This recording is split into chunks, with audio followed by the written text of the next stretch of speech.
The world is rapidly changing. AI is disrupting absolutely everything, and that either means that you're going to have huge, endless opportunities, or you're going to be crushed by the efficiency of AI that takes away your value. In this video, we're going to start by talking about the mindset, the difference between an employee and an entrepreneur, and why that is so important in the times that we're in. And then we're going to talk about the 6 steps of entrepreneurship, that if you follow those 6 steps, you'll be in the top 1% of all entrepreneurs. Most people don't know this stuff, but we're going to explain it step by step, and I want you to stay right to the end so that you can see how to conclude an entrepreneurial journey with a whopping big exit that could be life-changing. If we think about the fundamental nature of what makes an entrepreneur successful, it's the ability to spot something that is suboptimal, something that needs optimizing. It's the ability to spot an inefficiency. So the entrepreneurial mindset loves to find inefficiencies. Think Richard Branson going on an airplane thinking, this is really not optimized for the customer. People are not enjoying this experience. I think I could do it better. Think Oprah Winfrey when she noticed that daytime television was absolutely terrible, and she thought that daytime television could leave people feeling uplifted and inspired, right? So she created something that was more optimal. Anytime that an entrepreneur sees something that is inefficient, they see that as an opportunity. Now, let's contrast that with the mindset of an employee. A mindset of an employee is that I feel like my value is the ability to execute according to best practice without deviation. Now, here's the thing that AI does. AI is a general purpose technology, and that general purpose technology suddenly made every single business, every single institution, every single organization in the whole world suboptimal. Absolutely everything that exists on the planet right now needs optimization, needs to be improved. Suddenly, every software company has out-of-date software that could do way more if it had AI built in. Suddenly, every hotel could improve their experience by using some AI system. Now, if you're an entrepreneur, this is heaven. But if you've got an employee mindset, you think, oh my goodness, my way of doing things in line with best practice is no longer in line with technology. As a teacher, you might say, I can only teach things one way, but an AI could teach the same thing 100 different ways based on people's learning styles. And an employee personalizes it and says, I'm suboptimal, I'm inefficient. And what that will lead you to do is to hyperconsume. If you have that negative mindset, you're going to watch too many YouTube videos, spend too much time scrolling on TikTok. You may be engaged in too much education, trying to retrain yourself, but ultimately it comes from the root cause of how you see the world. See, the employee sees the world as a place to show up and do a good job and to just be in line with best practice, and the entrepreneur sees the world as a playground to improve, to optimize, to change, to disrupt, to transform. Now, the people who are going to succeed in the world that we're currently in are the people who adopt this new mindset, this entrepreneurial mindset, that the world is suddenly a big opportunity. So my challenge to you today is to pick a mindset. Do you want to be a creator or a consumer? The whole schooling system was to prepare you for the employee mindset. And for most people, the entrepreneur mindset is completely foreign. So I want to break it down. The truth is that the entrepreneurial game is actually really simple, and there's just 6 steps. And I'm going to show you the 6 different steps that will take you through the whole entrepreneurial journey. And if you know these steps, and the more you understand these steps, the more you can easily spot opportunities, scale them up, make a bunch of money, have fun, and then get on to the next opportunity. And the entrepreneur mindset combined with these 6 steps will put you ahead of 99% of people who don't even know any of this even exists. Step 1 is called Founder Opportunity Fit. It's all about finding the right opportunity for you. The whole world has just become your playground. AI has opened up everything as an opportunity, but what is the right opportunity for you? You need to do some soul searching. You need to go and have a look at your origin story, your mission, and your vision. The other thing that you want to look at is, where are you already close to a big pile of money? How could you just move a little bit closer to where money's already flowing? Unfortunately, you could add a lot of value to people who don't have big budgets to spend, and unfortunately, that won't translate to a successful entrepreneurial journey yourself. One of the biggest hacks in entrepreneurship is doing something that is easy to quantify, that gives a return on investment for someone who has money to spend. If you can do something that is easily provable, that it can save money or make money, oh my goodness, that is business on easy mode. So what you're looking for is a blend between your passion, which is your origin, mission, and vision, the person who's got a budget, which is payment, and the market of people who've got a big problem that needs solving. Passion, payment, and pain, that is the winning formula for a founder opportunity fit. Now, once you've got founder opportunity fit, the next step is called viability testing. You need to test if this is truly viable or if you're just imagining things. And what we do is we create something called a minimum viable product. And what we're really doing here is creating a test. Recently, I had 2 business ideas. One was about using business data and crunching it with AI.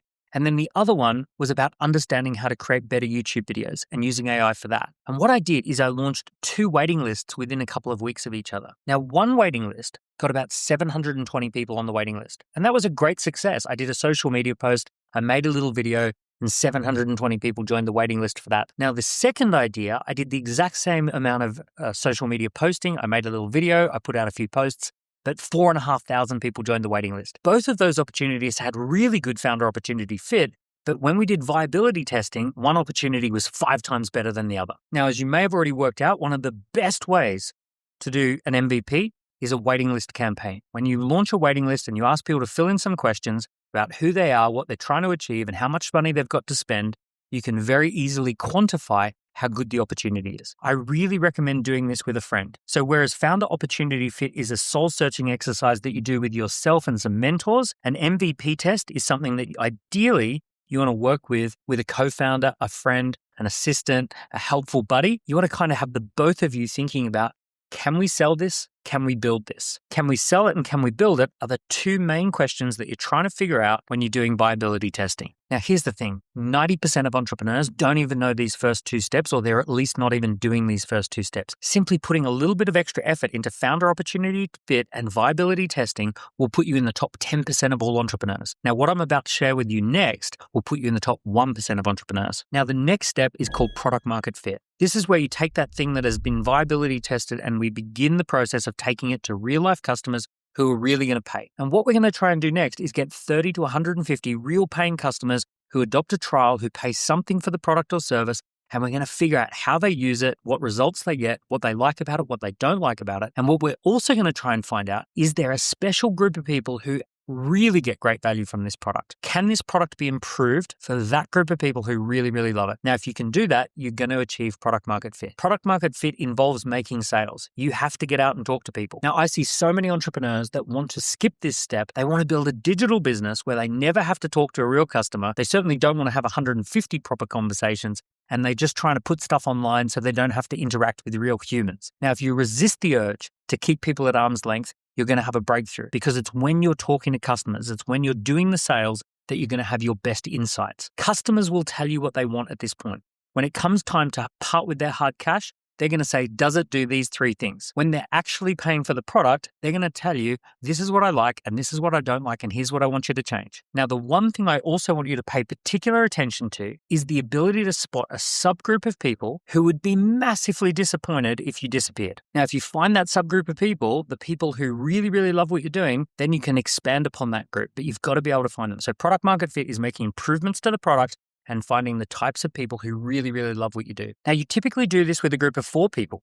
So you're going to have yourself as the leader of the project. You'll have someone who's very focused on sales. That means they're taking it to market. You'll have someone who's very focused on product innovation or product development. That's the product piece. And you'll probably have someone who's helping to organize the team. We call that administration or support or operations. And the team of 4 of you are working together heavily on product market fit. You're probably going to do something like run some launch campaigns, or you'll run some focus groups. You'll definitely be doing sales meetings. You'll have the double purpose of making sales and learning about customers by getting face-to-face with people. The thing that 99% of people just will not do is face-to-face selling. People just hate sitting opposite a customer and trying to convince them to buy something right there and then on the spot. The truly brave entrepreneurs, they're the ones who are willing to ask people, are you willing to buy at this really high price right now today? And the reason that they're doing that is not because they want to be a hard salesperson or a pushy salesperson. They want to get the real feedback from the customer.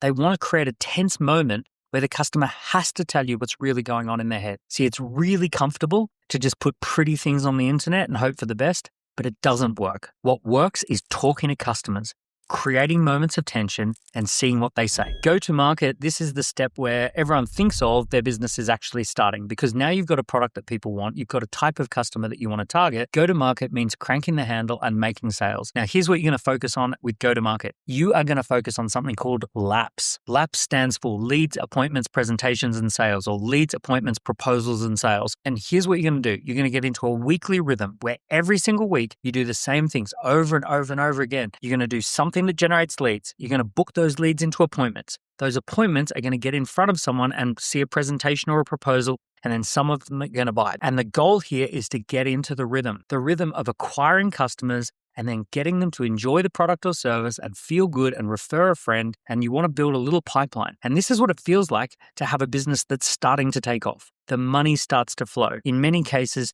25, 35, 45, 50,000 a week coming in sale after sale after sale after sale. In this particular phase, you're probably going to be very focused on one route to market, one type of customer, one sales presentation, one type of ad. You'll probably have one landing page, right? You'll just be getting things right, but you'll be very focused at getting those things right. You're not trying to scale to every market, to every type of customer. You're not launching other products. You're just getting one thing right and you're getting the money flowing. You should be able to get to over $1 million of revenue when you're in the go-to-market phase. Now, typically, this is going to be a team of 6 to 12 people, most typically a team of about 8. You're going to be leading the team. You'll have someone in marketing, someone in sales. You'll have someone who's product development, someone who's customer success, and you'll have a few other people doing other things as well. Your little team of 8 people making $1 million of revenue is going to feel great. Every Monday morning, you burst into the office ready to make more sales. Every Friday afternoon, you can't believe your luck. You track how many sales got made. You track how many happy customers got generated, and everything feels electric as you're launching and you're making your first $1 million of revenue. But then you hit a wall. And this wall wipes out so many people. See, at this point, you're really good at doing a few things well. You can generate those leads, you can book the appointments, you can present to people, and you can make sales. However, for some reason, you can't scale past a certain point. And this brings you to the next challenge. And the next challenge is the phase of business called scale up. Now, this phase of business is completely optional. In fact, many happy people have a lifestyle business that sticks at 6 to 12 people, that makes 7 figures of revenue, that makes more than 6 figures of profit. Everyone's having fun. It's a small little team organized in a WhatsApp group. You don't actually have to scale up. But if you do want to scale up, this is going to be an exciting ride. And it's also going to be a bit terrifying. Now, when you scale up, you're going to launch new products into new markets, in new territories. Now your customers will be in more locations. There'll be different types of ideal customer personas. You might go from having one core offering to a gold, silver, bronze version. You might have a package that you used to sell and now you also have a subscription. You might introduce finance options. You might introduce bolt-on options, right? So the product becomes more complex.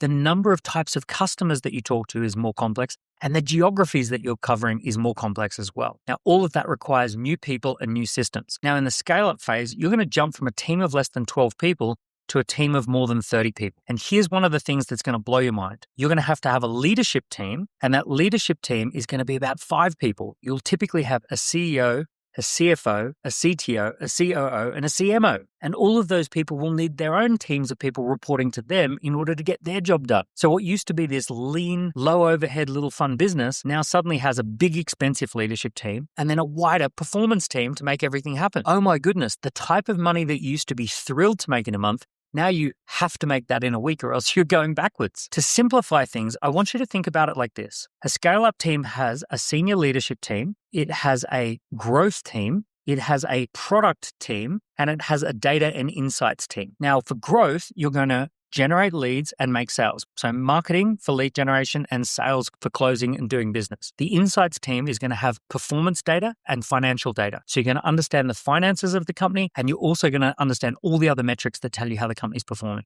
And the product team is going to have product development, product delivery, and product customer success. Now, each of these teams might be 10 people and your senior leadership team might be 5. So before you only needed 10 people to do a lot of things, now you need 30 to 35 people to do a lot of things. Now, making this switch will knock out 99.9% of people. There is this phase called crossing the desert. It's incredibly difficult. Some of the people on your team are going to have to go and you're going to have to bring in specialists. You may have to get debt. You may have to get investors. You may have to kill off a product or a service that people love in order to double down on a product or service that really makes more sense. You're going to have to grow up as a business owner. You have to understand all of the business owner jargon. You're going to have to understand how business really works. You'll read a lot of business books. You'll pay money for business coaches. You'll have consultants that you pay a lot of money to help get you a breakthrough in certain business areas. So things get a bit more serious. You'll have a lot more meetings, you'll have a lot more dashboards, you'll have a lot more data to process, all going on around your scale up. Now, even having that team in place, it's not enough to say job done. You're going to have another big job to do, and that's called formalize the assets. Formalizing the assets means finding the best way of doing something and turning it into a digital asset that will scale. You're going to create a brand book that tells people how to express the brand. You're going to have a culture book